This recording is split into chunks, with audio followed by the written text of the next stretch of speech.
दोस्तों ये है बजाज की पल्सर 150 यानी 150 सीसी वाली पल्सर। एक ऐसी पल्सर जिसे हम लेजेंडरी पल्सर बोलते हैं और सबसे ज़्यादा बिकने वाली पल्सर। अब देखिए कलर ब्लैक कलर में है ये, प्लस रेड कलर के इसमें स्टिकर है। 150 लिखा लिखा बड़ा बड़ा आपको देखने को मिलेगा। कहीं ना कहीं ये बाइक लग तो अच्छी रही है, इसमें कोई डाउट नहीं है। अभी 2024 में कुछ अपडेट्स भी हैं, प्लस कीमत भी नई है। आइए जानते हैं फटाफट इस वीडियो में। मैं आपको डिटेल में सारी चीज़ बताऊंगा ताकि आपके सारे डाउट्स क्लियर हो जाएं। शुरुआत अगर इसके प्राइस से कर लें तो देखिए दो वेरिएंट आएंगे, एक सिंगल डिस्क के साथ, एक ट्विन डिस्क यानी कि डबल डिस्क के साथ। अब जो सिंगल डिस्क है उसकी एक्स शोरूम प्राइस 2024 में 1,10,000 चल रही है, 1,10,000। और जो अभी आप देख रहे हैं ये डुअल डिस्क है यानी कि टॉप मॉडल है, इसकी एक्स शोरूम प्राइस 1,15,000 रुपये चल रही है। ऑन रोड प्राइस मैं आपको वीडियो का लास्ट में बताऊंगा। और यहाँ पर देख लीजिए आप USB चार्जिंग पोर्ट मिल रहा है। अब आप चलती हुई पल्सर पे अपनी बाइक को अपने फ़ोन वगैरह को चार्ज कर सकते हैं। बाइक क्या चार्ज होगी, बाइक तो वैसे ही चार्ज रहती है, बस इसमें फ्यूल डालिए बाइक चलना स्टार्ट हो गई। खैर अगर मैं इसकी ब्रेकिंग की बात करूं तो आगे जो डिस्क मिलता है आपको इसकी साइज़ ठीक ठाक है, मतलब 280 mm का डिस्क है और इसमें सिंगल चैनल ABS मिलता है। डुअल ABS की जरूरत वैसे पड़ती नहीं है क्योंकि डुअल डिस्क है। अगर आप दोनों ब्रेक का इस्तेमाल एक साथ करते हैं तो आपको कमाल की ब्रेकिंग देखने को मिलेगी। आगे जो सस्पेंशन अभी आपने देखा ये टेलीस्कोपिक 37 mm का कन्वेंशनल फॉर्क के साथ आता है। अच्छी है सस्पेंशन क्वालिटी, मैं आपको एक बार टेस्ट राइड लेने की सलाह दूंगा। और जो मेन हेडलाइट है आप देख लीजिए स्क्रीन पे, ये इसकी मेन हेडलाइट है। अब यहाँ पर जो है बहुत सारे जो है लोग शिकायत कर रहे हैं इस चीज़ को लेकर कि भैया हर कंपनी LED में तब्दीली कर रही है तो आप क्यों नहीं कर रहे हैं, करना चाहिए आपको। खैर मीटर कंसोल देखिए, यहाँ पे आपको फुली डिजिटल मीटर कंसोल मिल रहा है। साथ ही साथ इसमें odometer, trip meter, time, fuel indicator, ये सारी इन्फॉर्मेशन मिलेगी। Engine malfunction light, neutral light और साथ ही साथ ब्लूटूथ कनेक्टिविटी। आप अपने फ़ोन को इसके ब्लूटूथ के माध्यम से मीटर कंसोल से कनेक्ट कर देंगे।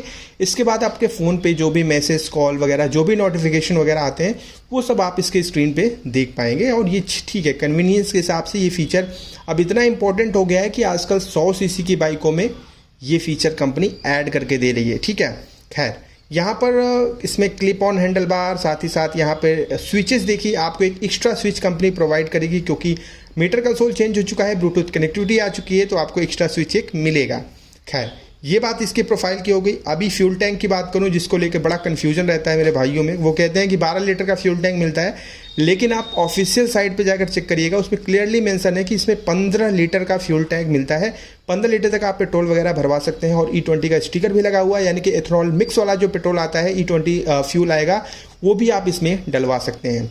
150 जो स्टिकर इसमें मिल रहा है ना, ये वाकई देखा जाए तो अच्छा लग रहा है और ये इंडिकेट कर दे रहा है कि 150 सीसी वाली है। क्योंकि अगर 150 सीसी 125 सीसी पल्सर को देखेंगे, दोनों डिट्टो सेम दिखती हैं। जब तक आपको पीछे ना देखें कि 150 लिखा है कि 125, तब तक पता नहीं चलता था, लेकिन अब क्लियरली पता चल जाएगा। आइए जरा इंजन के बारे में देख लेते हैं। इंजन इसमें आपको 4 stroke 2 valve twin spark BS6 जो है इंजन कंपनी प्रोवाइड करती है। 149.50 सीसी का, यानी कि इसे हमको जो है राउंड फिगर में 150 सीसी बोलेंगे। इसमें 14 PS 14 PS की पावर मिलेगी और 13.25 यानी कि 13.25 न्यूटन मीटर का टॉर्क मिलेगा। पावर और टॉर्क इतना सफिशियंट है कि आपको कहीं से कोई दिक्कत परेशानी नहीं होगी। अगर पहाड़ी जगहों पे आप रहते हैं फिर भी आप एक या दो लोगों के साथ आराम से ट्रैवल कर सकते हैं, आपको पावर लैग फील नहीं होगा। और सीटिंग कंफर्ट की अगर मैं बात करूं तो अगर आपको सिटी में चलना है तो नो डाउट की कोई प्रॉब्लम नहीं होगी। और जो पीछे बैठेंगे उनकी कुशनिंग थोड़ी सी हार्ड है, तो उनको जो है तशरीफ का ध्यान देना पड़ेगा। अगर मैं पीछे वाली प्रोफाइल की बात करूं तो देखिए पीछे भी डिस्क लगा हुआ है जिसकी साइज 230 mm की है। और अगर आप सिंगल डिस्क लेते हैं तो पीछे डिस्क हट जाएगा, पीछे 130 mm का ड्रम ब्रेक कंपनी लगा कर देगी। और मैं रिकमेंड करूंगा कि आप डुअल डिस्क ही लीजिए ताकि आपको ब्रेकिंग में अच्छा कंट्रोल मिले, काफ़ी कॉन्फिडेंस आप जो है फील करें। पीछे जो टायर लगा था वो जो है आपको 120/80 120/80 का टायर है। और जो आगे टायर लगा है वो 90/90 यानी कि 90/90 का है। और दोनों ही 17 इंच के ट्यूबलेस टायर आपको मिलते हैं। अगर आप सिंगल डिस्क पे जाएंगे तो ध्यान रखिएगा पिछले वाले टायर की जो चौड़ाई है वो थोड़ी सी कम हो जाएगी। पीछे जो सस्पेंशन है वो twin shock absorber gas field with canister के साथ आता है। इस बाइक की लंबाई अगर मैं बात करूँ तो 2035 mm है।